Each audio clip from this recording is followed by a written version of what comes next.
January 2020 Pure 1 Worked Solutions with Miss Hayden Higgins.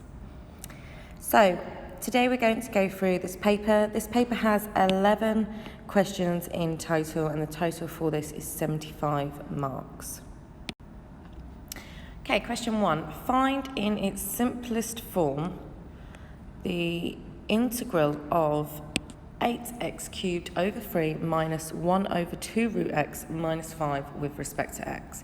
So step 1, what I'm going to do is I'm going to rewrite this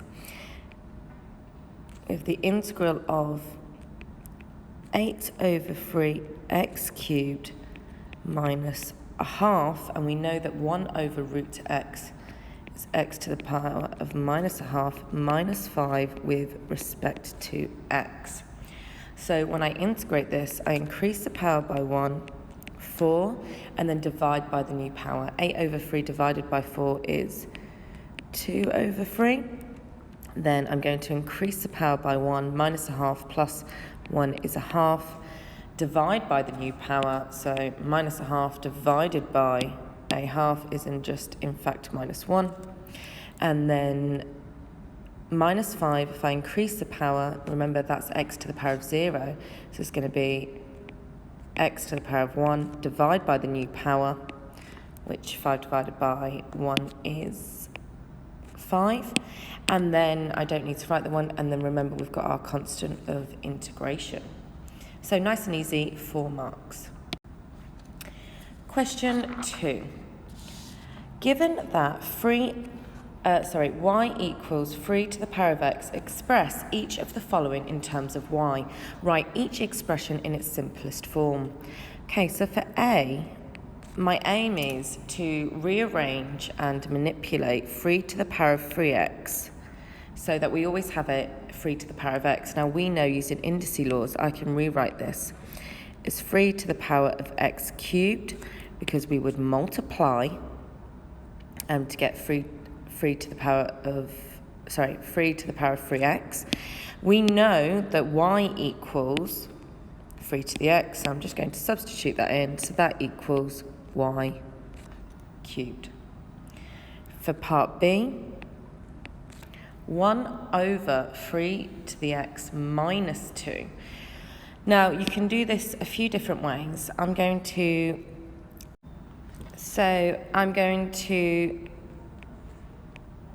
rewrite this to the base 3. So we know that this is then going to be 3 to the power of minus x minus 2, which we can simplify as 3 to the power of minus x plus 2. Now we know that when we add indices, we've actually multiplied two indices together. So this is 3 to the power of minus x multiplied by 3 to the power of 2, which is in fact 3 to the power of minus 1 over x equals 1 over 3 to the x multiplied by 3 squared, which is 9. We know that 3 to the x is y, so that equals 1 over y multiplied by 9, which we could write as 9 over y. For part C, we have 81 over 9 to the power of 2 minus 3x. So the first thing I'm going to do is write everything as base 3. So I know that 81 equals 3 to the power of 4 over, and 9 is 3 squared to the power of 2 minus 3x, which equals 3 to the power of 4 over 3 to the power, and if I multiply the bracket, I'm going to get 2 times 2 is 4, 2 times minus 3x is minus 6x. Now, using the laws, 3 to the power of 4 minus 6x, I could rewrite that as 3 to the power of 4 over 3 to the power of 4 multiplied by 3 to the power of minus 6x. Because when we multiply, we add the indices. Now we can clearly see that we can cancel out 3 to the power of 4. So we're going to have 1 over 3 to the power of minus 6x, which equals 3 to the power of 6x. We know we can write that as 3 to the power of x to the power of 6, which equals y to the power of 6. So there we have 5 marks in total. Question 3. Figure 1 shows part of the curve for the equation y equals x squared plus 3x minus 2. The point P 316 lies on the curve. Find the gradient of the tangent to the curve at P. So we need to find the gradient of this curve. Whenever we find a gradient of the curve, we need to differentiate to find the gradient function. So for part A, we are going to differentiate y equals x squared plus 3x minus 2. So dy by dx, bring the power down 2 and reduce the power by 1. Bring the power down 3. So this is our gradient function, and if we want to find the gradient at the point 316, we're going to substitute in x equals 3. So 2 lots of 3 plus 3 equals 9. So the gradient of the tangent to the curve at P is 9. The point Q with x coordinates 3 plus h also lies on the curve. Find in terms of h the gradient of the line PQ. Write your answer in its simplest form. Okay, so to find a gradient of a line, first of all, you know that we need 2 coordinates, and we can do y2 minus y1 over x2 minus x1. We'll find the difference in y divided by difference in x, and that'll give us our gradient. So Q is somewhere along this line, and it's 3 plus h. Okay, so imagine Q could be here, and then we're going to find the gradient of this line, essentially. Okay, now h could also be a negative number, so Q could be, in fact, here. Okay, it could be over here, it could be here. Q can be anywhere on this line. So what we need to do, first of all, is we need to find, we know for P, we have the x and y coordinate. So for P, the x and y coordinate is 316. So now we need to find our y and x coordinate for Q. So for P, we know we've got 316. So we could call this our x1, y1, and now we need to find our coordinates for Q. So if we have our x coordinate, it's 3 plus h, we now need to find our y coordinate. Well, we have the equation of the curve, and we're just going to substitute in 3 plus h every time we see an x. So y equals 3 plus h squared plus 3 lots of 3 plus h minus 2. I now need to expand and simplify. So 3 plus h squared is 3 plus h plus 9 plus 3h minus 2. So 3 plus h times 3 plus h. We should be fairly confident with expanding double brackets, so I'm just going to go ahead and I'm going to get h squared plus 6h plus 9 plus 3h minus 2. I'm going to bring that now up here. I'm now going to simplify this. So y is going to equal, and if I have a look, I'm going to have h squared, and then going to have 6h plus 3h is 9h, and then I'm going to have 9 plus 9 is 18, minus 2 is 16. So now we have our y coordinate. Okay, I clearly did not make enough room here for my y coordinate, so I'm just going to erase the line. And my y2 is h squared plus 9h plus 16. Okay, so now using our gradient formula, y2 minus y1 equals over x2 minus x1. So what I'm going to do is I'm going to carry on over here. Part B continued. So we're going to have y2 minus y1 over x2 minus x1.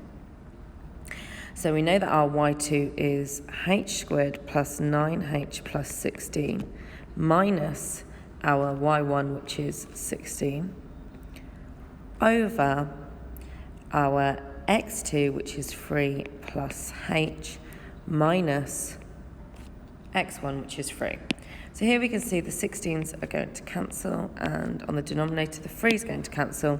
So we're going to have h squared plus 9h over h. We can see there's a common factor of h in every term. So in actual fact, we have h plus 9 is the gradient of the line PQ. And write your answer in its simplest form, which we have. Part C. Explain briefly the relationship between the answer to B and the answer to A. Well, if I have a look at my answer to A, so my gradient of P is in fact 9, and my gradient of PQ is in fact h plus 9. Well, if we think about this value h, as h tends to 0, gets closer to 0, our gradient of our gradient of PQ is going to equal 9. So you can write as h tends to 0, the gradient PQ tends to 9. Question 4. Figure 2 shows the plan view of a house ABCD and a lawn APCDA. ABCD is a rectangle with AB equals 16 meters. Now, they haven't put on any units, so I am going to go ahead and write the units. So I know this is 16. The point O lies on the line DC as shown in figure 2. Show that the size of the angle AOD is 1.231. Oh, sorry, I forgot to read this part. APCOA is a sector of a circle center 0 with radius 12. Okay, so this radius is 12. Okay, so we know that that's 12. The radius. So we know then that this is 4. Perfect. So we've got to find the angle of AOD. So AOD is here. We know this is a right angle. And again, we also know that this is still a radius, which is 12. So for question 1, for part A, nice and simple, we are going to be using SOHCAHTOA. Okay, so we have a right angle, and we know we have 4, 12, and this is the angle. Now, it clearly says that we need to show it's 1.231 radians, so please make sure your calculator is in radians. So using this, we know that we have our hypotenuse, opposite, adjacent. So we're going to have cos of our angle is adjacent over hypotenuse. So cos of the angle equals 4 over 12. So our angle is going to equal inverse cos 4 over 12, which is going to give us 1.231. Perfect. So part A, nice and simple. Okay, then part B says find the area of the lawn in meters squared. Okay, so we've got to find the area of the lawn. So what I'm going to do is I'm going to do that over here. So if we think about the area of the lawn, now whenever I do area questions, I have to draw out exactly what I'm going to do. And if I look at this picture, so I'm going to find the area of this whole circle. I then need to take away the area of this sector here and take away the area of this triangle. Okay, so I'm going to draw this as a picture. So step one, I need the area of the whole circle minus the area of the sector minus the area of the triangle. And then I'm going to write down everything, the formulas I'm going to need to help us. So area of a circle, I know is going to be pi r squared. Area of the sector is r squared theta over 2. And area of a right-angled triangle is base times height divided by 2. I suppose we could do a half AB sine C. But yeah, I'm just going to use base times height divided by 2. So we know that our radius is 12. So we're going to have pi times 12 squared minus 12 squared times theta. Okay, so our angle theta here. We know that angles on a straight line, when we think about radians, equal pi. We know that this angle is 1.231. So pi minus 1.231 is going to give us this angle here. So this is going to be pi minus 1.231, and all of that is going to be divided by 2. Then we're going to have, we know our basis for the triangle. Oh, actually, we don't know the height, but we do know that this is 12. So again, we could use Pythagoras. So the square root of 12 squared minus 4 squared is going to give us b squared, which is in fact 144 minus 16 square rooted 8 root 2. Okay, so now we know that this is 8 root 2. Okay, perfect. So that's going to minus our base, which is 4, multiplied by our height, which is 8 root 2, all divided by 2. Okay, so when I'm going to put this in the calculator, I'm going to try and keep it as exact as possible. Okay, so we know that we're going to have 144 pi minus, and when I put this in my calculator, I'm going to get 137.56, etc., and then minus 16 root 2. I'm going to keep that all exact, and then I'm going to get 292.199. And in the question, it wants it to 1 decimal place, which is in fact 292.2 meters squared. And that's our final answer.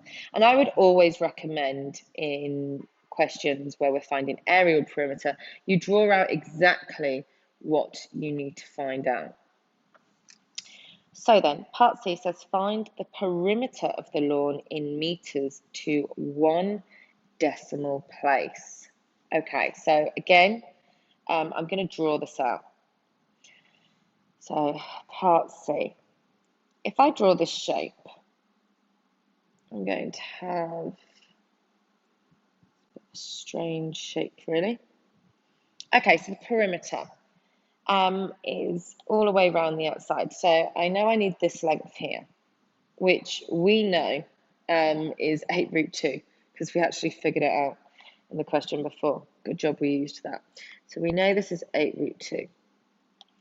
Then we need to find this length, which we know is in fact 16 because it tells us in the question.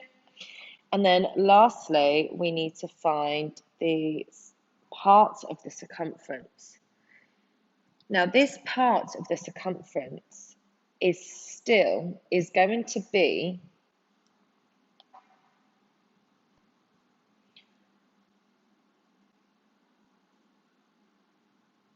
this larger sector here. It doesn't matter that we've cut this out because this is still our radius. So even here, even if we added that part in, that circumference is still not going to change. So we know in a full circle it's 2 pi minus this angle, which we know is pi minus 1.231, is going to give us the bigger angle, which is in fact going to be pi plus 1.231. So what we're going to have here, this is our new angle theta, which is the larger angle. So now I know that I'm going to have to do 8 root 2 plus 16 plus our theta, which is sector length. We have our radius, which is 12, and then multiply that by our theta, which is pi plus 1.231, which is going to give us 79.7848. And then in the question says, please round to 1 decimal place. So we're going to have 79.8 meters. And this question, was a little bit difficult in terms of the shape, but again, when in doubt, draw it out. Please make sure, that you draw it out, and it's okay to color code and label exactly what's going on because it's good to write down your steps. Question 5. Find, using algebra, all solutions of 20x cubed minus 50x squared minus 30x equals 0. Well, if I'm finding all the solutions, I need to either factorize or use a quadratic formula, but I'm solving. So step 1, I'm going to rewrite the equation, minus 50x squared minus 30x. And I can see they all have a common factor of x and 10, so I'm going to factorize out 10x. I'm left with 2x squared minus 5x minus 3 equals 0. I can now see I have a quadratic 2x squared minus 5x minus 3. So I'm going to try and factorize this. 2x times x is going to give me 2x squared. 3 and 1 is going to multiply to give me 3. And then 2x times 3 is going to give me 6x, and then I can add 1. Perfect. Okay, and if you're not sure how to do that, I do have another video on factorising quadratics when the coefficient of x squared is not equal to 1. Again, you can always use your calculator to find the answers and then put it back into the bracket. So then if we solve this, x has to equal 0 for this multiplied by this equals 0. So either we could have here 0 or 2x plus 1 equals 0. So that means x is going to equal negative half, or x minus 3 equals 0, so x equals positive 3.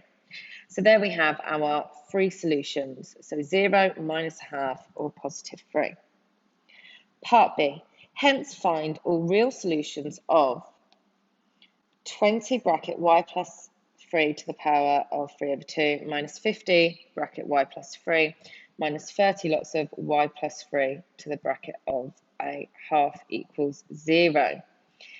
So we can see here that these actually correlate. So x, which we've just solved what x equals. So I'm going to use x is obviously equals to y plus 3 to the power of a half. So x equals y plus 3 to the power of a half. So now we can solve this for when x equals 0, I have 0 equals y plus 3 to the power of a half.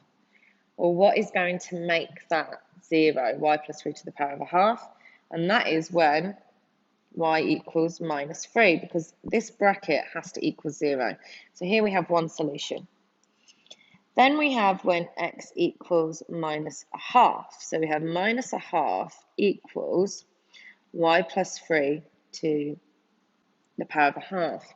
Well, actually, this solution doesn't exist because we cannot have a number to the power of half equal a negative number. Okay, so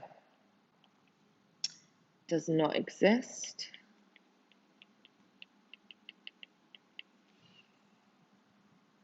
Then for our last solution, we have x equals 3.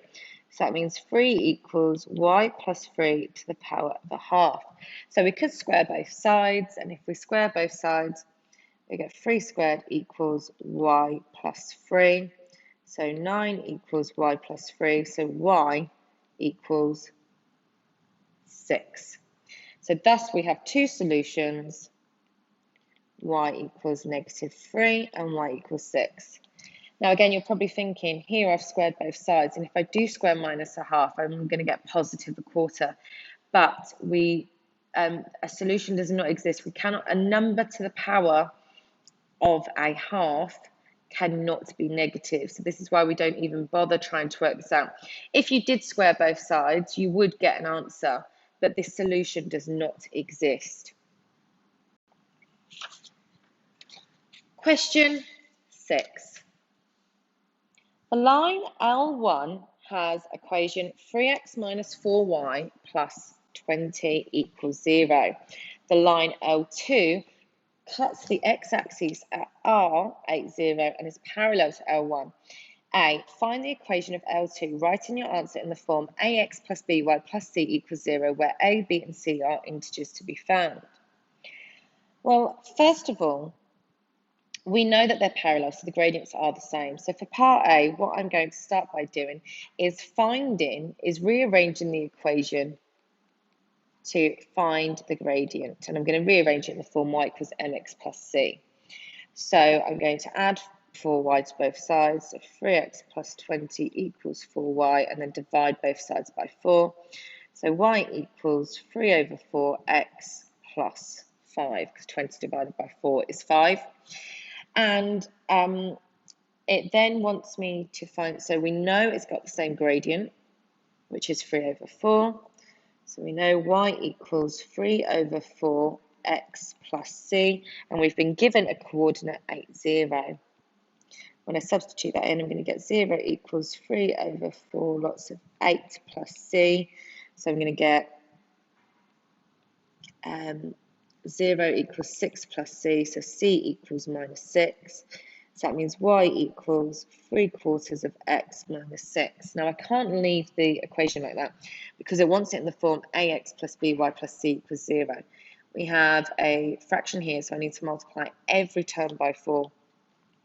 So I'm going to have 4y equals 3x minus 24, and then I need to move everything over to the left-hand side of the equal sign. So I'm going to have 4y minus 3x plus 24 equals 0. Perfect. And all of them are now integers. It then says the line L1 cuts the x-axis at P and the y-axis at Q. Given that PQRS is a parallelogram, find the area of PQRS. Okay. Again, when in doubt, draw it out. I'm going to need to draw this to figure out what's going on. So for part B, it says the line L1 cuts the x-axis at P. So if it cuts the x-axis, that means my y equals 0. So to find the coordinate P, we're going to have to substitute in y equals 0 into the line y1. So then I'm going to have 3x plus 20 equals 0. So 3x equals negative 20, x equals minus 20 over 3. So the coordinates of P are minus 20 over 3 and 0. Perfect. It says, and the y-axis at Q. So to find the coordinates for Q, if it cuts the y-axis, that means our x-coordinate equals 0. So we're going to have 3 lots of 0 minus 4x plus 20 equals 0. So then we're going to have 0, 0 minus 4x plus 20 equals 0. So I'm going to have 4x equals 20, x equals 5. Sorry, I just realised it shouldn't be x, this should be y. So then our coordinate's going to be 0, 5. Okay, so now I've figured out my coordinates of P and Q. Now what I'm going to do, it says that it's a parallelogram and find the area. Okay, so I am going to draw this out. So if I just draw an axis, again, this is just a sketch. It does not have to be accurate at all. So if we have R, which is 8, 0. So roughly 8, 0 is roughly here. Okay, this is R. This is 8, 0. We have P, which is minus 20 over 3. Let's put that over here. Minus 20 over 3, 0. Okay, this is our P. And then we have Q, which is 0, 5. So 0, 5. Okay, roughly here. Q, which we have is 0, 5. Now it says S. So for this to be a parallelogram, if you have a look, we've got 3 sides so far. So the last side's going to have to be roughly here, I think. Oh, no, it's not. It's going to be here somewhere. Is it? No, it's not. It's going to be about here, I think. Okay, so this is S roughly, okay, because this is our parallelogram. Again, this is not drawn to scale. This is just to have a look. What we can see, though, is that we have a right-angled triangle. No, it's not right-angled, sorry, but we do have a triangle where we have a base and we have a height, okay, because it's the x-axis and the y-axis, which is perfect. And because it's a parallelogram, we can find the area of this triangle and in fact multiply it by 2. So area of a triangle is base times height divided by 2. Okay, so now we're going to figure out our base, which is in fact from 8 to 20 minus 3. So what I am going to do is I'm going to do 8 minus 20 over 3 is going to give us our difference. So 8 minus 20 over 3 is our base. Times our height. Now our height is in fact this perpendicular height here, which is 5. Multiplied by 5, and then we're going to divide it all by 2. So when I put that into my calculator, I'm also going to multiply it by 2 because it's a parallelogram, so these are going to cancel. So I'm now going to have 220 over 3, and we're finding area, so this is units squared. Perfect. Okay, then part C, it says find the coordinates of S. Now, this is a parallelogram, so what I'm going to do is I'm going to think, how have I got from Q to R, and I can apply the same thing from P to S.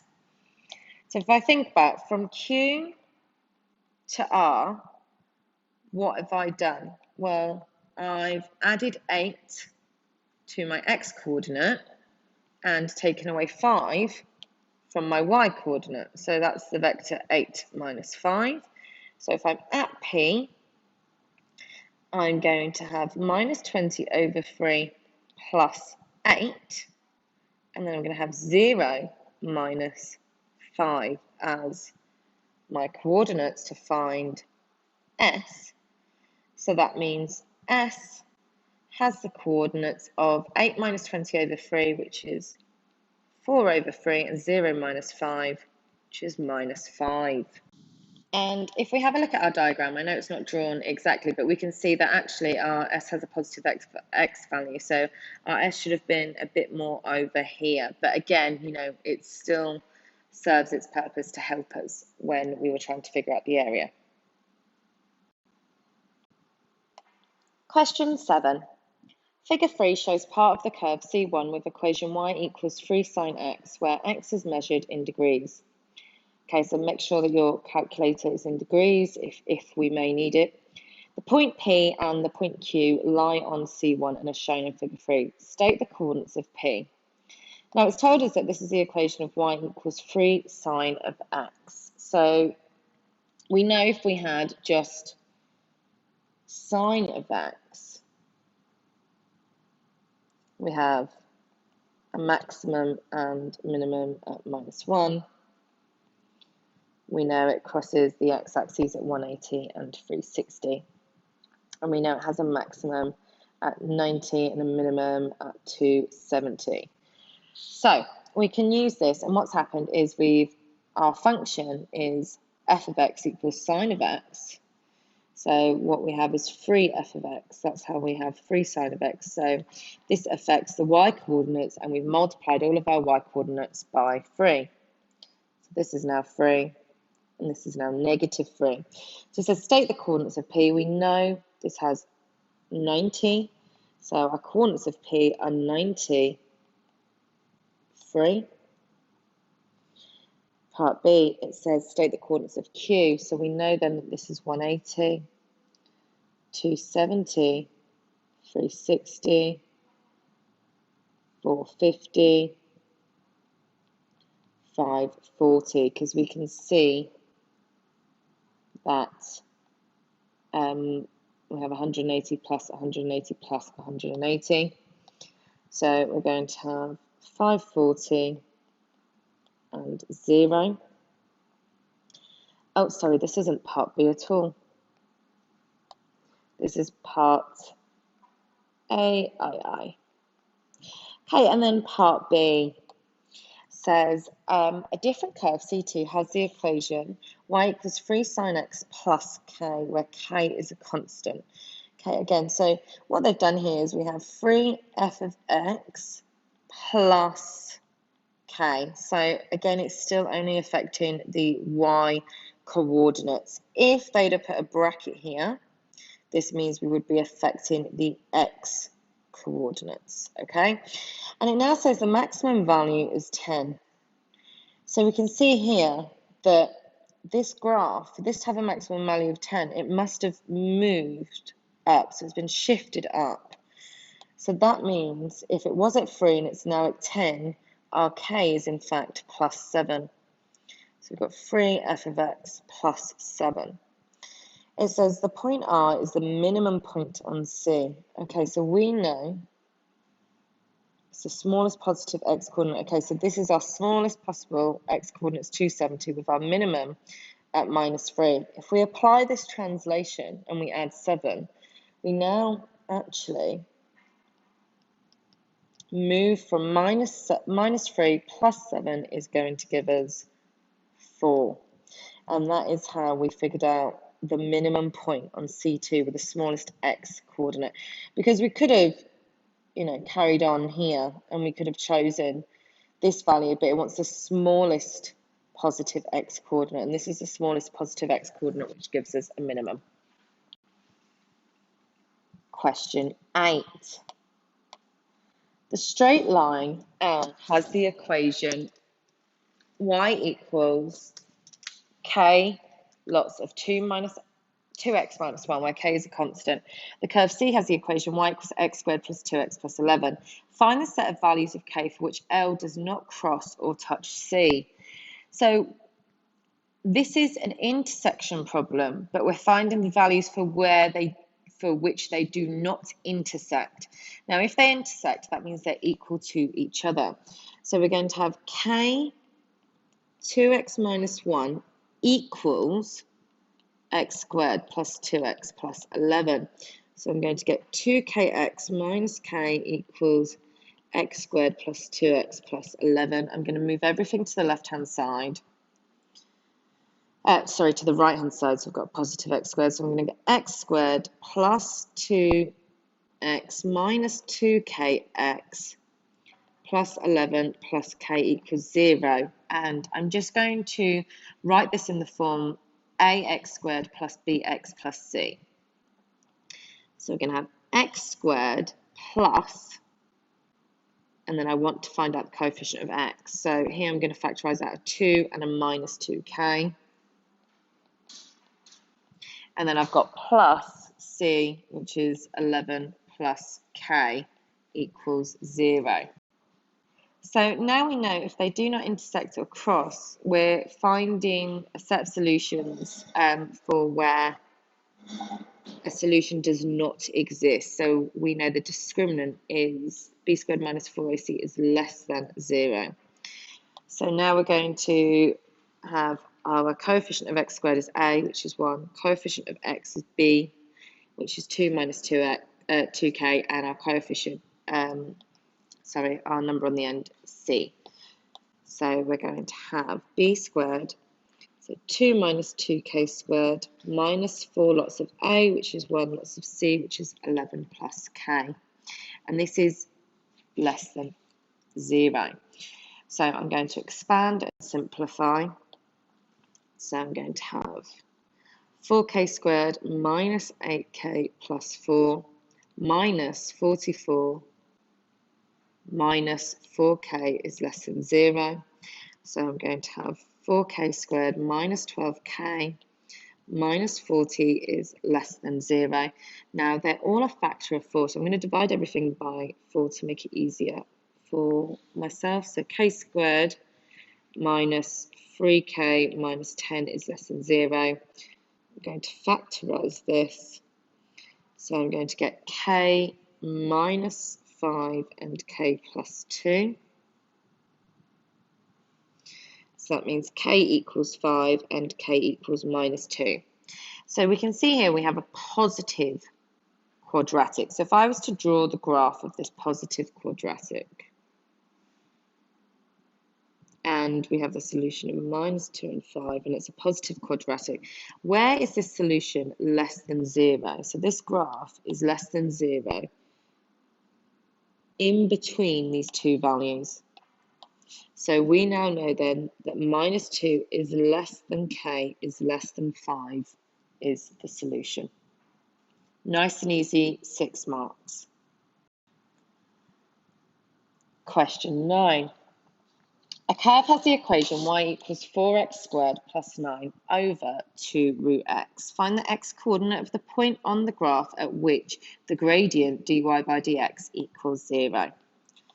So step 1, I'm going to rewrite this, ensuring that I have everything to the base x. So I'm going to have y equals 4x squared over 2x to the half plus 9 over 2x to the power of a half. So now I'm going to have 4 divided by 2, which is 2, and x squared divided by x to the power of a half. I'm going to take away the powers of 2 minus a half. I'm going to have x to the power of 3 over 2 plus, and then 9 over 2 doesn't simplify, so I have 9 over 2. And then x to the power of a half. So this is 1 over x to the power of a half. I'm going to write as x to the power of negative a half. I've just realised that should be 2. Okay, now I have it in this form, I can differentiate. So I'm going to have dy by dx.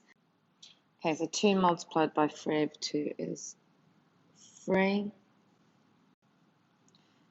X to the power of a half plus 9 over 2 times minus a half, which is in fact negative 9 over 4x, and then take away 1 from the power to the power of minus 3 over 2. So now it wants to know when the gradient equals 0.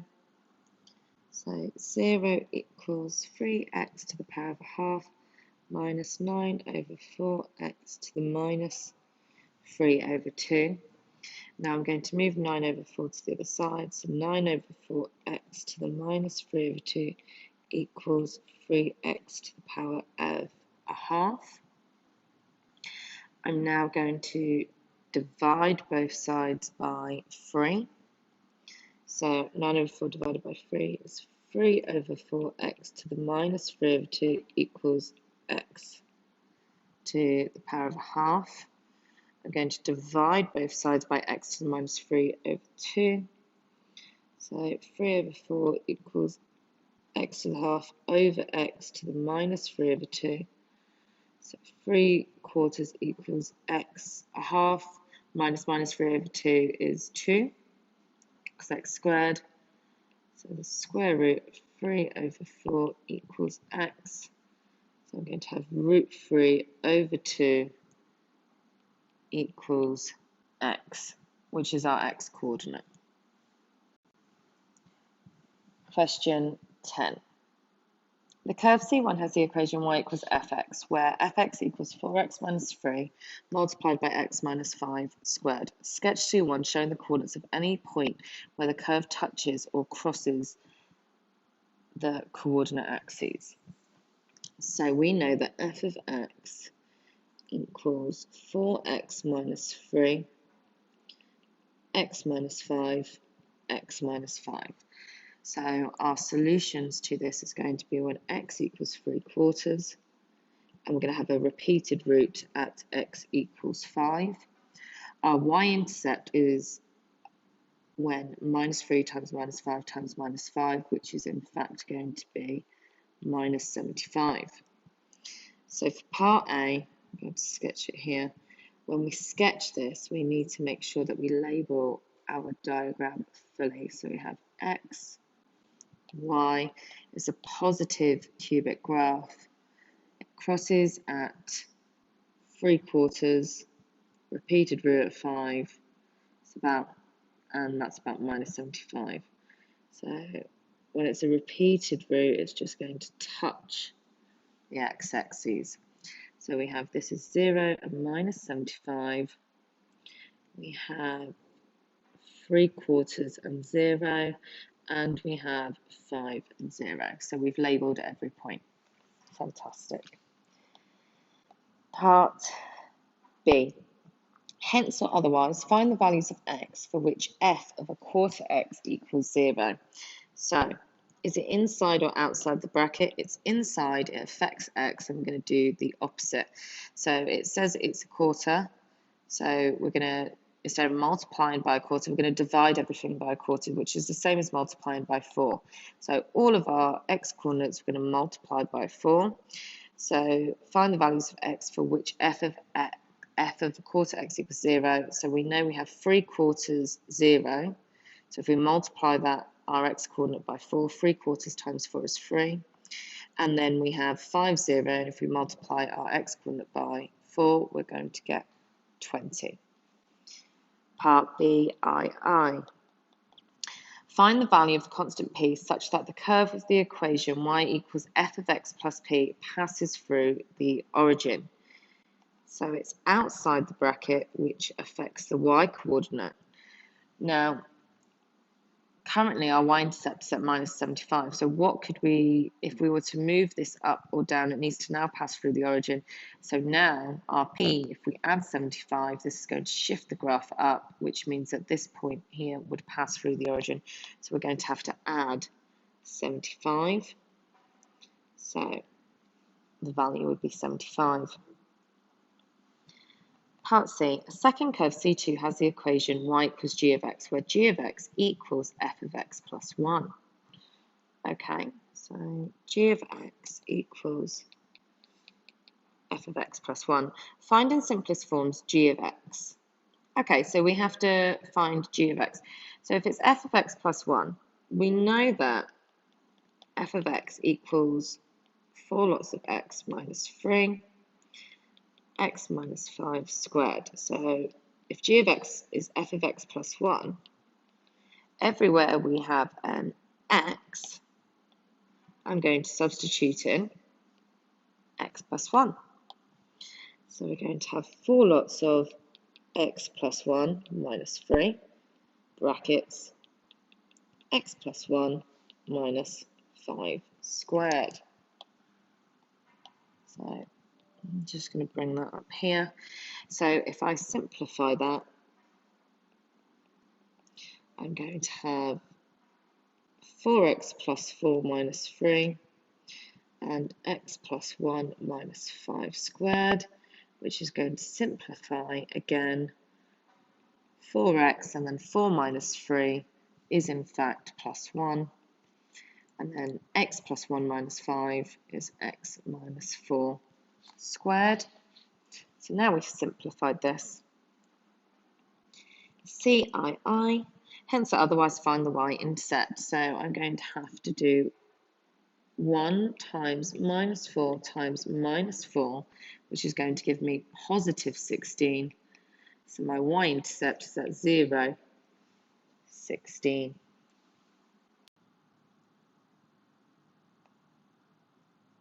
A curve has the equation y equals f of x, where f dash dash of x, so they've differentiated twice, equals 6 over the square root of x cubed plus x. The point P, 4 minus 50, lies on the curve. Given that f dash of x, so this is just the gradient here, the normal gradient, equals -4 at P, find the equation of the normal. Okay, so whenever we find the gradient function of a point, we always find the gradient of the tangent. So if we want the gradient of the normal, it's the negative reciprocal.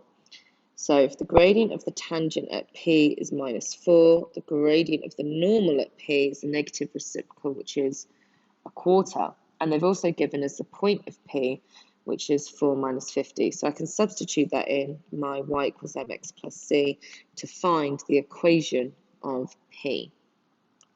So if I'm going to substitute that in, I'm going to have minus 50 equals a quarter lots of 4 plus c.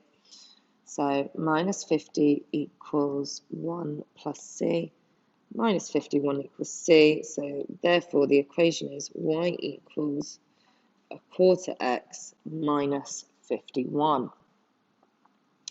Perfect. Right then, part B. It says find f of x. So we're going to have to integrate twice then, because we need to integrate once to find the gradient function and then integrate again to find y. So the integral of, and we need to rewrite this, so 6x to the power of minus 3 over 2 plus x with respect to x. So this is going to give us f dash of x. So f dash of x equals, increase the power by 1, which is negative a half, divide by the new power. 6 divided by negative a half is negative 12. X, increase the power by 1, x squared, and divide by the new power is x squared over 2. And we need to plus c, our constant of integration. Now we know that to find this constant of integration, from part A, it tells us that the gradient is -4 when x equals 4.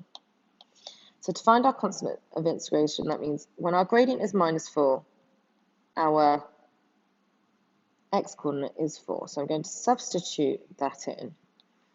Plus 4 squared over 2 plus c to find out what c is. So I'm going to get -4 equals -6 plus 8 plus c.